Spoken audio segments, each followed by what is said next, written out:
오늘은 우리 권익환 장로님 헌신 예배를 드리도록 준비가 됐습니다. 장로직을 명예로 생각하십니까? 성경은 이것을 명예라고 하지 않고 이것을 멍해라고 하십니다. 어느 장로님 취임식에 갔는데 장로가 되는 순간부터 교인들의 집중적인 시선을 받게 됩니다. 그래서 교인들 가정에 장례식이 있든지 결혼식이 있든지 이런저런 대소사가 있을 때 장로들은 꼭 거기에 참여를 해야 되죠. 아무리 새로운 가족이라고 할지라도 아니 내가 이런 일을 만났는데 우리 장로님이 안 오셨네? 그러면 섭섭한 마음을 갖게 되는 거죠. 장로라고 하는 것은 이 거대한 가족의 중요한 사역자가 되는 것이기 때문에 많은 성도들이 집중하여 관심을 갖게 되고 그래서 장로는 큰 멍해를 메는 것과 같다고 하는 것입니다. 장로는 사적인 명예가 아니고 무거운 멍해를 목사와 함께 메고 교회를 이끌어가는 사역자인 것입니다. 그래서 목사는 장로님이 한 분 계시는 것보다는 두 분 계시는 게 좋고 두 분보다는 세 분이 좋고 세 분보다는 네 분이 좋습니다. 네 분보다는 다섯 분이 좋겠죠. 이 무거운 짐을 끌고 갈 때 혼자 끄는 것보다는 여럿이 끄는 게 훨씬 좋잖아요. 다만 서로 발을 맞추어서 함께 가야 하는 어려움은 있는 것입니다. 장로님은 목사처럼 직업적인 사역자는 아니지만 일반 평신도입니다. 직업적인 사역자가 아니에요. 자신의 삶을 하나님께 드리기를 원해서 스스로 나서서 사역자가 된 것입니다. 그래서 이 무거운 멍에를 내가 지겠다라고 나선다고 하는 것은 매우 귀한 일이고 또 하나님께서도 기뻐하시는 일이라고 말씀하셨습니다. 오늘은 제가 권 장로님에게 주시는 하나님의 말씀을 전하려고 합니다. 그럼 다른 분들은 다 귀 막고 나는 아니고 권 장로님 이렇게만 하실 게 아니에요. 사실은 우리 모두가 다 하나님께 바쳐진 사람들이고 우리들이 하나님께 바쳐졌다고 하는 그런 생각으로 말씀을 들으면 우리 모두에게 은혜가 되는 귀한 시간이 될 줄로 압니다. 구약 성경에 보면은 나실인에 대한 말씀이 있습니다. 나실인이라고 하는 것은요, 일반인을 두고 하는 말이에요. 보통 하나님 앞에 바쳐진다고 하면은 제사장이든지 레위 사람이든지 이런 사람들이 하나님께 바쳐지는 것인데 레위 지파도 아니고 제사장도 아닌 사람이 하나님 앞에 자기를 거룩한 삶으로 바치려고 할 때에는 자기를 나실인으로 드리는 겁니다. 성경 말씀에는 대표적인 사람이 삼손, 사무엘 이런 사람들이 나실인이었죠. 그 사람들은 레위 지파가 아니었어요. 그러나 하나님 앞에 자기를 기꺼이 드렸습니다. 오늘 말씀에도 보면은 이렇게 되어 있습니다. 남자나 여자가 특별한 서원, 곧 나실인의 서원을 하고 자기 몸을 구별하여 여호와께 드리려고 하면, 남자와 여자라는 말은 그냥 보통 사람이라는 뜻이에요.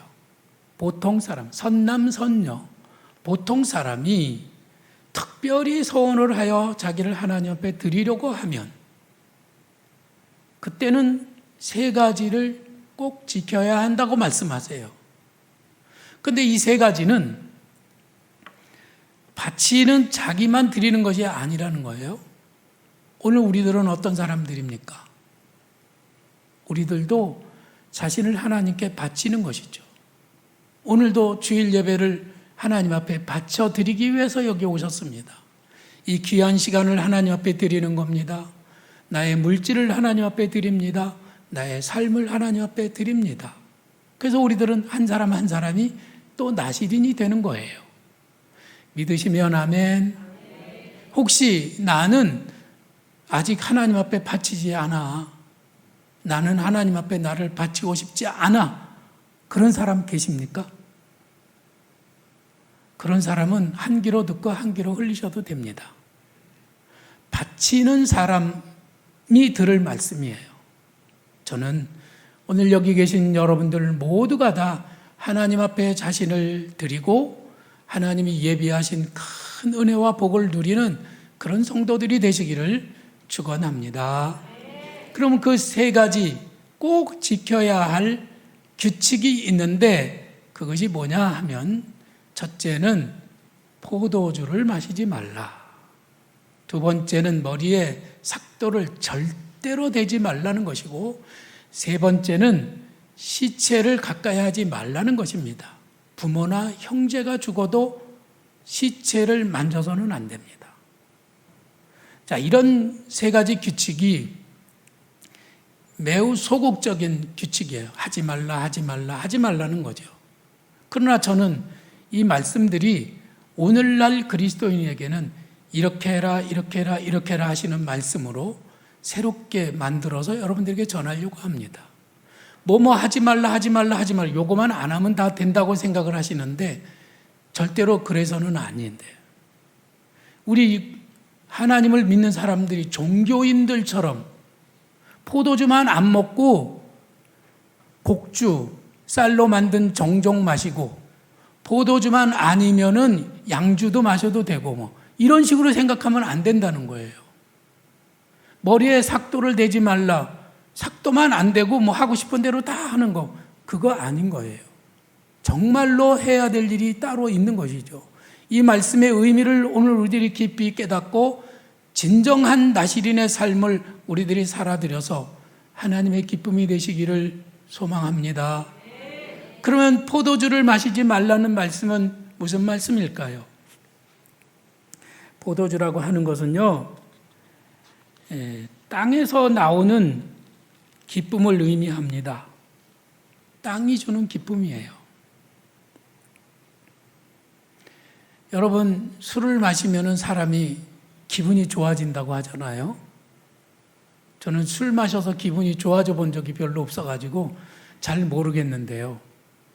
이 성경 말씀에 보면은 술을 마시지 말라 이런 말씀이 있나요? 없나요? 사람들이 술 마시지 말라고 하는 게 성경에 어디 있냐 이렇게 따지시는 분이 있어요. 그런데 오늘 성경 말씀에 바로 그런 말씀이 있습니다. 얼마나 말씀하셨느냐 하면은 아주 엄격하게 하셨는데 포도주로 된 초나 독주 이런 거 먹지 말고 포도즙도 안 되고 생포도나 건포도도 안 되고 그 다음에 포도나무에서 나오는 씨나 껍질이라도 먹지 말라는 거예요. 아예 포도밭에는 근처도 가지 말라고 말씀하신 것입니다. 이 정도면 되지 않았어요? 아니 뭐 포도주 마시지 말라고 그러지 뭐 막걸리지 마시지 말아라 이렇게는 없지 않나 이렇게 주장하신다면은 제가 할 말이 없습니다만은 성경은 아주 엄격하게 말씀하시는 거예요. 이거는 무슨 뜻을 의미할까요? 이 말씀의 의미는 뭐냐면은 땅이 주는 기쁨을 너희들이 탐하지 말라는 것입니다. 이사야서에 보면은 포도주가 없으므로 거리에서 부르짖으며 모든 즐거움이 사라졌으며 땅의 기쁨이 소멸되었도다. 그러니까 포도주를 먹고 해롱해롱하게 되면은 그것이 땅의 기쁨에 만족해서 취해서 사는 것을 의미하는 거예요. 그래서 포도주를 마시지 말라고 하신 것은 이 세상이 주는 기쁨, 쾌락 그런 거 추구하지 말라는 말씀입니다. 술이나 마약 같은 거 그런 거 하지 말라는 말씀이에요. 차마 장로님이 술 마시고 그것의 기쁨으로 취해서 그렇게 살아가시지는 않겠죠. 그러나 그걸로 끝나서는 안 되는 거예요. 그 대신에 우리들이 꼭 지켜야 할 것이 있는데 이 땅에서 오는 기쁨을 끊고 저 하늘에서 오는 기쁨을 누리며 살라고 하는 것이에요. 땅이 주는 기쁨 이런 거 우리를 끊어버리면 막 주님 저는 그래서 무슨 재미로 살아요. 그래가지고 뭐 예수 믿는 사람들이 아무 재미도 없는 것 같아. 그래서 교회 와서 앉아있는 모습 보면 막 재미없어가지고 언제 끝나나 이러고 있는 것 같아요. 그런데 진짜 그리스도인들은 어떤 모습이냐면 막 기쁨이 충만하고 행복하고 세상에서 주는 그 어떤 기쁨보다도 행복한 모습이 되어야 그게 진정한 그리스도인의 모습 아니겠어요? 그럼 어떻게 하면 그렇게 될까요?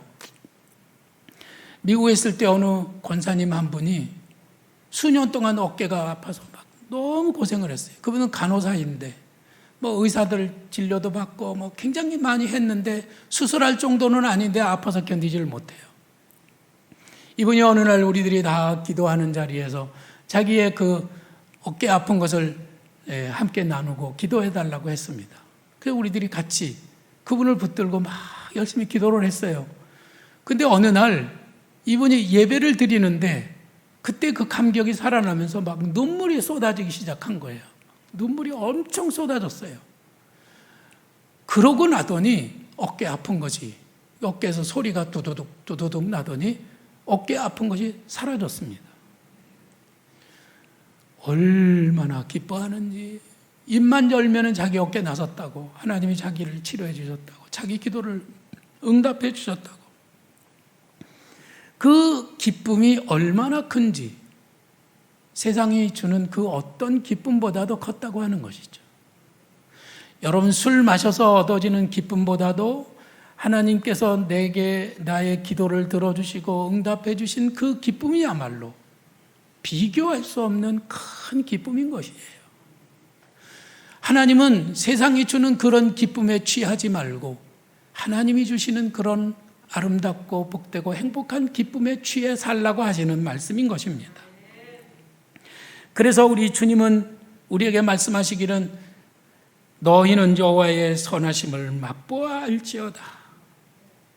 이런 하늘이 주는 기쁨, 그것을 맛보는 사람은 세상에 주는 기쁨이 이제는 아무것도 아니게 되는 것이에요.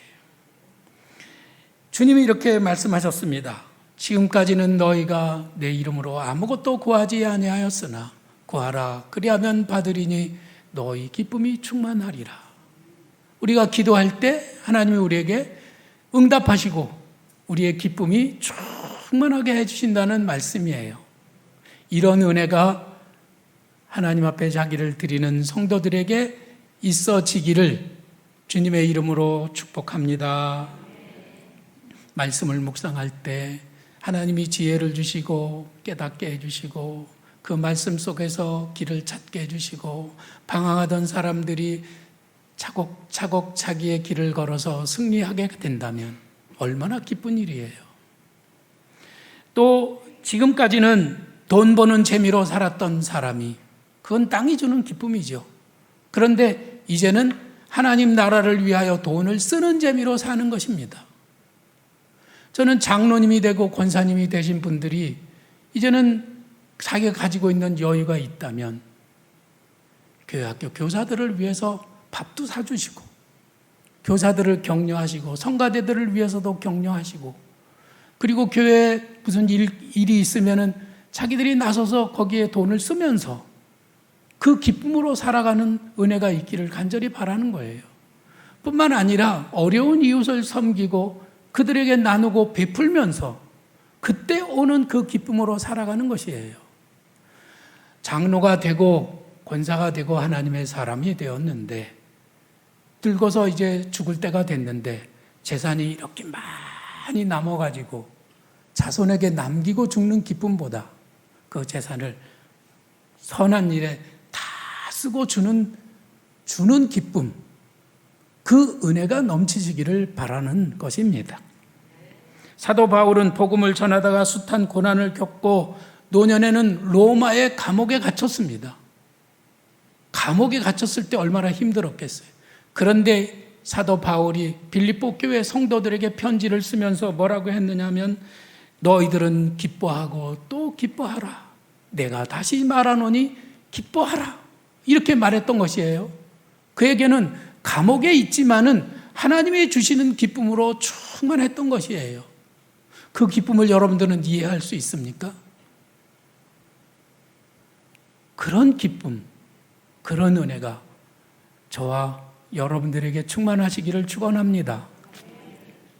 두 번째는 머리에 삭도를 대지 말라. 아예 절대로 대지 말라고 이렇게 말씀하셨어요. 나시린들은 그래서 머리를 길게 하고 다녔습니다. 이건 무슨 뜻이냐면 나시린들은 머리카락 하나도 자기 마음대로 자를 수가 없었어요.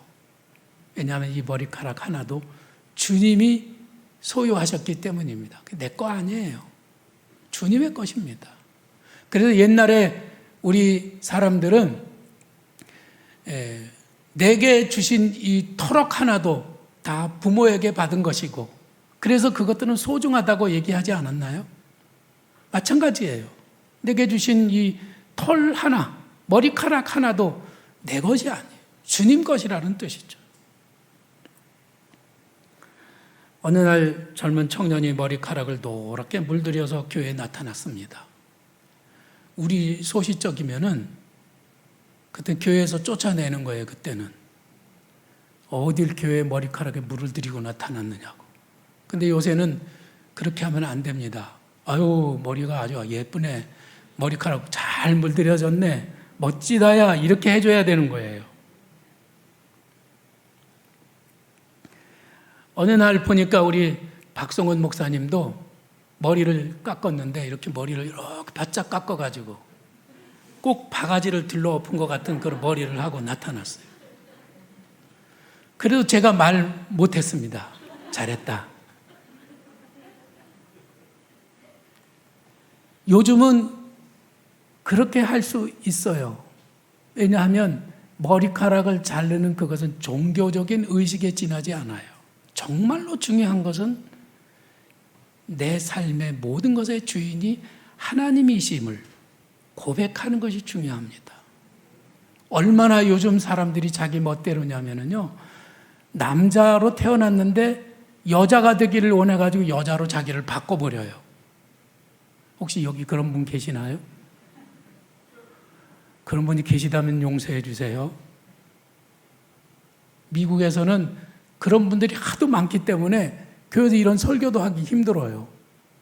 그런데 내게 주신 이 몸뚱아리, 이것은 내 것이 아니고 하나님의 것이라고 하는 철저한 의식을 가져야 된다고 하는 것이죠.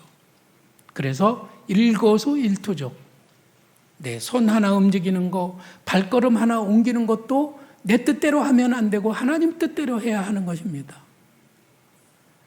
믿어지십니까? 그렇게 하시겠습니까? 그런데 왜 생각은 자기 마음대로 하고 말은 자기 마음대로 하시죠? 이 생각, 내 몸 안에서 일어나는 생각이 내 뜻대로 해서는 안 되는 거예요. 어느 날 텔레비전의 드라마를 보니까 임금이 호위무사에게 이렇게 물어봐요. 야, 너는 어떻게 생각하냐? 그러니까 호위무사가 옆에 있다가, 전하, 저는 제 생각이 없습니다. 전하의 말씀이 저의 생각입니다. 이렇게 얘기를 하더라고요. 나시린이 된다고 하는 것은 바로 그런 거예요. 우리가 그리스도인이 된다고 하는 것은 내 생각을 내려놓는 것입니다. 그리고 오로지 하나님의 말씀을 내 머릿속에 충만하게 채워넣는 것입니다. 주님의 말씀이 내 생각이고 주님의 뜻이 내 마음이 되는 것이, 그것이 나시린이 되는 거예요. 그런데 요즘 많은 사람들이 내 마음대로 살고 내 뜻대로 내 기분 내키는 대로 살아갑니다.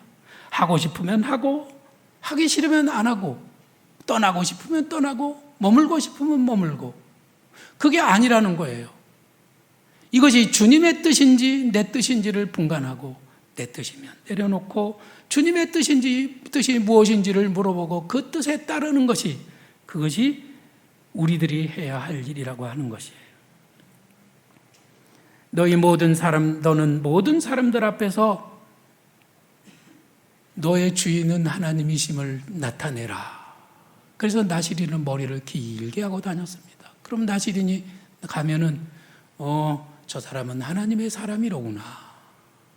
옛날에는 사실 노예들은 머리를 짧게 자르지 못했어요. 머리를 길게 했습니다. 그래서 머리를 길게 하고 다니는 사람은 다 노예예요, 노예. 굉장히 쪽팔리는 거죠.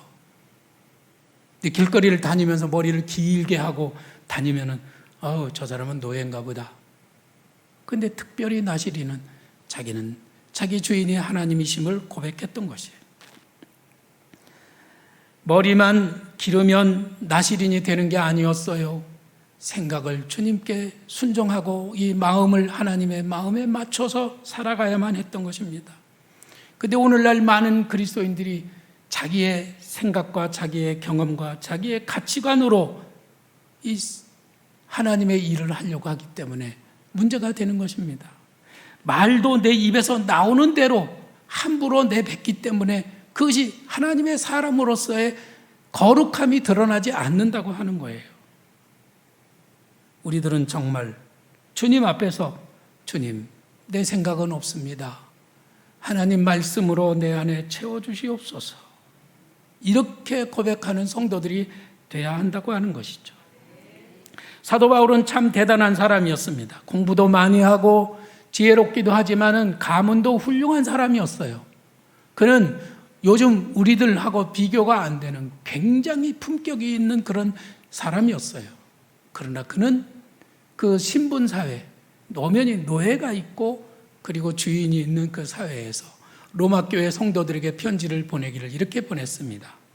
예수 그리스도의 종 바울은 사도로 부름을 받아 하나님의 복음을 위하여 택정함을 입었나니, 자기를 종이라고 소개하는 거예요. 편지 맨 처음에 나는 종입니다. 나는 노예입니다. 여러분들을 섬기라고 나를 세우신 나는 종이에요. 이렇게 했던 것이에요. 하나님의 사람 삼손은 엄청난 장사였죠. 아무도 그를 이기지 못했습니다. 그런데 들릴라의 유혹에 빠져가지고 들릴라에게 자기 힘의 비밀을 말로 하잖아요. 그 힘의 비밀은 어디 있었나요?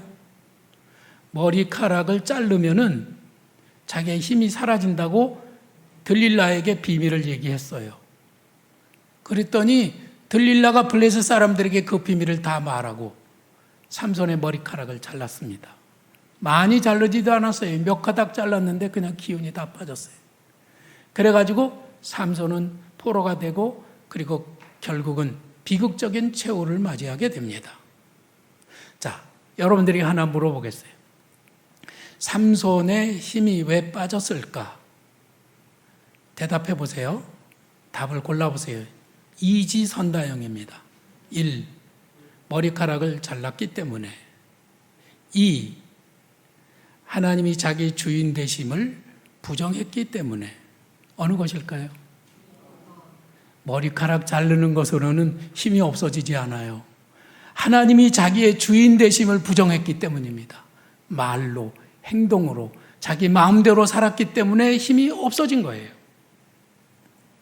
하나님의 노예로서의 자기 정체성을 잃어버렸을 때 하나님의 영이 그에게서 떠날 수밖에 없었던 것입니다. 내가 주인 삼은 모든 것 내려놓고 내 주 대신 주 앞에 나와. 다른 사람들은 함께 부르던데 9시에는 내가 사랑했던 모든 것 내려놓고 주님만 사랑해. 네가 너의 주인이 되지 말고 내가 너의 주인이 되면 내가 너의 삶을 책임져주고 그리고 너의 모든 삶을 복되게 하리라. 우리 하나님이 예수님을 통해서 하신 말씀은 내가 너의 머리털까지 다 세신 바 되었느니라. 우리는 내 몸의 주인이라고 하지만 내 머리카락이 몇 개인지 몰라요. 그러나 우리의 주인 되시는 하나님은 내 머리카락의 숫자를 세고 계십니다. 그렇게 나를 샅샅이 알고 계시고 나의 삶을 그렇게 주관하시는 분이 하나님이세요. 내가 내 마음대로 사는 게 복된 삶이겠습니까? 아니면 내가 주인 되신 하나님께 모든 것을 맡기고 주님 뜻대로 사는 것이 복된 삶이겠습니까? 이렇게 내 마음대로 사는 것이 형통한 길이겠습니까? 아니면 주님께 맡기고 사는 길이 더 형통하겠습니까? 여러분들이 그 길을 선택하기를 바랍니다. 세 번째는 시체를 가까이 하지 말라고 말씀하셨습니다. 저의 초짜 전도사 시절이었습니다. 시골 교회에 전도사로 부임한 지 서너 달이 됐는데 동네 60대 초반의 여성이 밭에서 일을 하다가 뇌출혈로 사망했습니다. 저는 그분이 누구인지도 몰라요. 이름도 몰라, 얼굴도 몰라.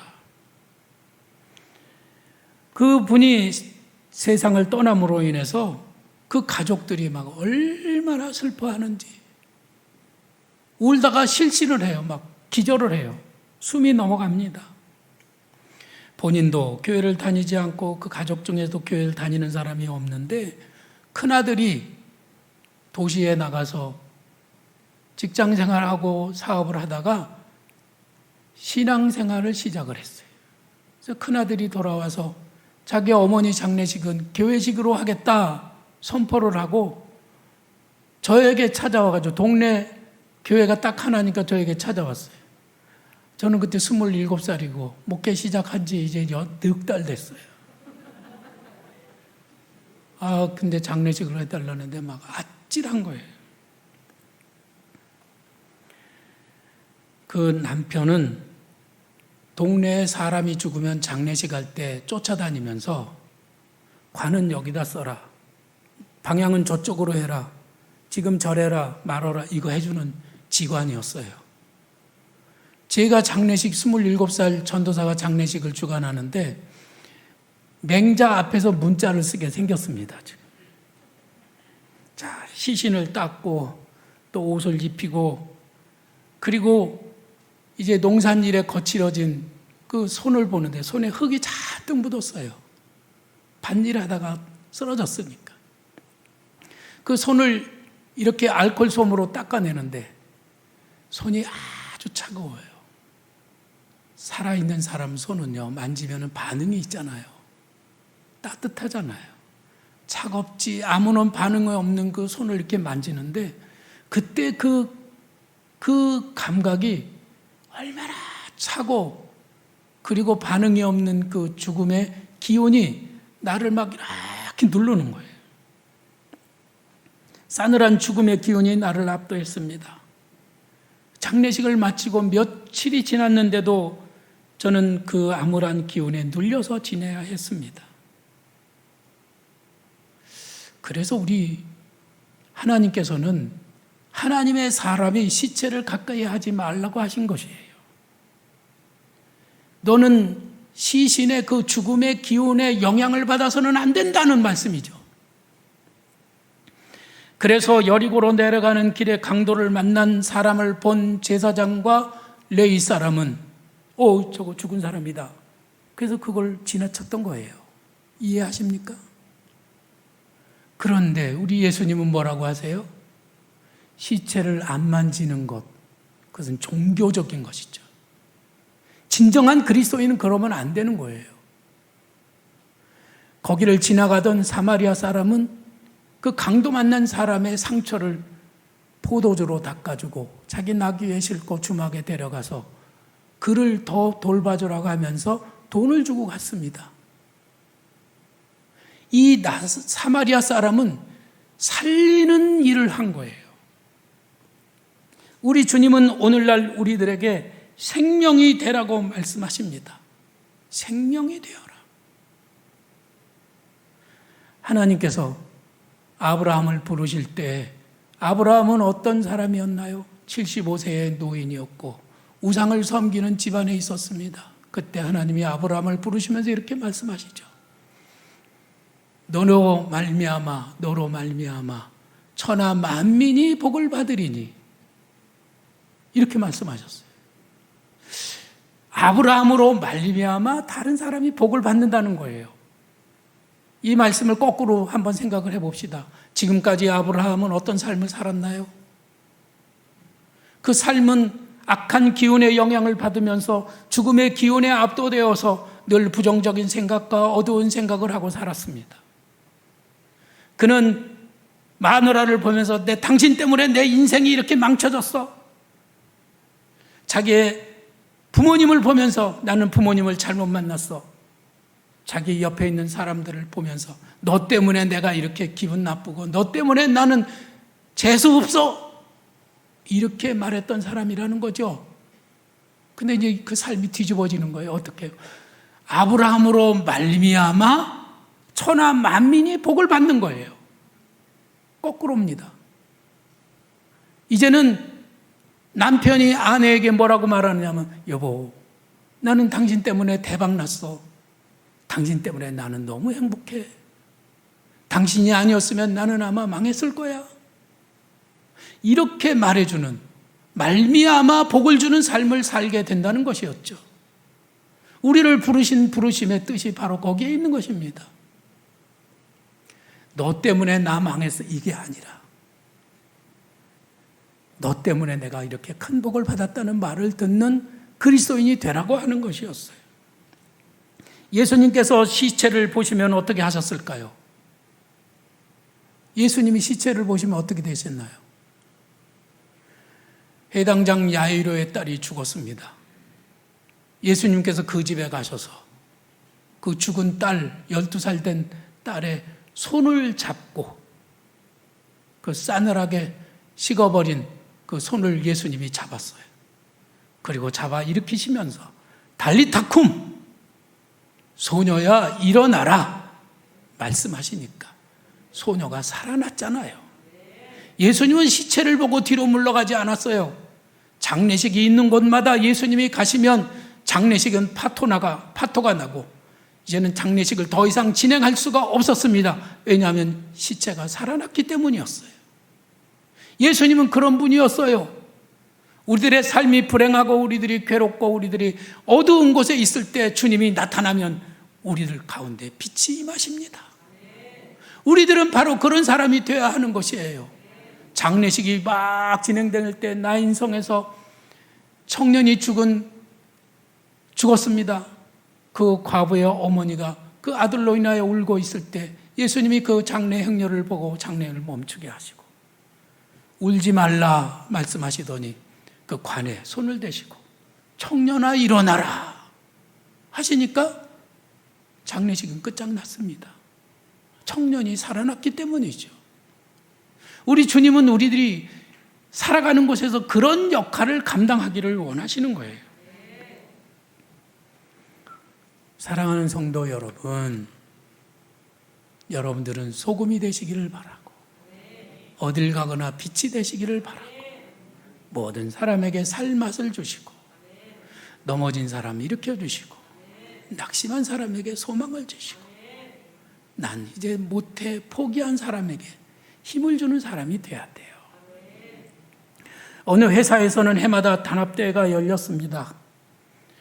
회사원들 10명을 한 개조로 만들어서 여러 팀들이 경기를 하게 됩니다. 그 회사의 경비원으로 있는 한 젊은이를 근데 서로가 자기 편으로 끌어가려고 치열한 경쟁을 먼저 벌였다고 그래요. 왜 그 경비원을 데려가려고 했을까요? 그는 잘생기지도 않았고 건강하지도 않습니다. 공부를 많이 하지도 않았어요. 그냥 고졸 그리고 소아마비 장애인이었어요. 모든 것을 결정짓는 한 가지 사실은 그 청년이 절대로 낙심하지 않는 그리스도인이었습니다. 그는 끝까지 도전하고 끝까지 웃으면서 다른 사람들에게 힘을 실어줍니다. 다른 사람들은 이제는 끝이야, 이제는 우리는 졌어 포기할 때도 이 청년은 다시 한번 소리를 지릅니다. 자, 우리 다시 한번 해봅시다. 힘내세요. 이렇게 말하는 청년이었어요. 그 청년은 어딜 가나 누구에게나 환영을 받는 모든 사람들이 같이 있고 싶어하는 그런 청년이었습니다. 나시린이 된다고 하는 것은 무엇을 의미하는 것일까요? 여러분, 우리는 힘도 없고 돈도 없습니다. 그러나 우리는 전능하신 하나님을 믿고 다시 한번 힘을 내봅시다. 하나님 살아계시니 우리를 도와주실 것입니다. 이렇게 얘기할 수 있는 사람이 진정한 하나님의 사람이고 진정한 나시린인 것입니다.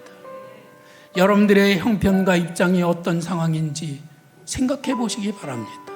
힘들지요? 피곤하지요? 한 걸음 내디딛기도 얼마나 어렵습니까? 나만 아니고 내 옆에 있는 사람도 그렇고 여기 있는 모든 사람들이 그렇습니다. 근데 제가 만일 여러분들에게 여러분 이제 우리 그만합시다. 난 늙었습니다. 나 돈도 없습니다. 난 힘도 없어요. 그러니 이제 우리 그만합시다. 살아계신 하나님은 이제 더 이상 믿지 맙시다. 이렇게 말한다면 여러분들이 여기 오셔야 할 이유가 뭐가 있습니까? 내가 힘이 있어서가 아닙니다. 전능하신 하나님이 계시기 때문에 우리들은 그분을 바라보고 힘을 내자고 포기하지 말자고 하나님이 살아계셔서 우리를 도우신다고 그렇게 말하는 것입니다. 그렇게 너로 말미암아 천하 만민이 복을 얻을 것이니라 하신 그 말씀이 이루어지는 것입니다. 오늘날 그리스도인들은 신약시대의 나시린들입니다. 그들은 하나님이 주시는 기쁨으로 충만합니다. 하나님의 노예로서 순종하며 언제나 그분의 생각과 뜻을 따라갑니다. 어디에서나 생명을 전하고 길을 주는 용기를 주는 그런 사람으로 살아가는 사람인 것입니다. 아멘. 우리 함께 기도하겠습니다.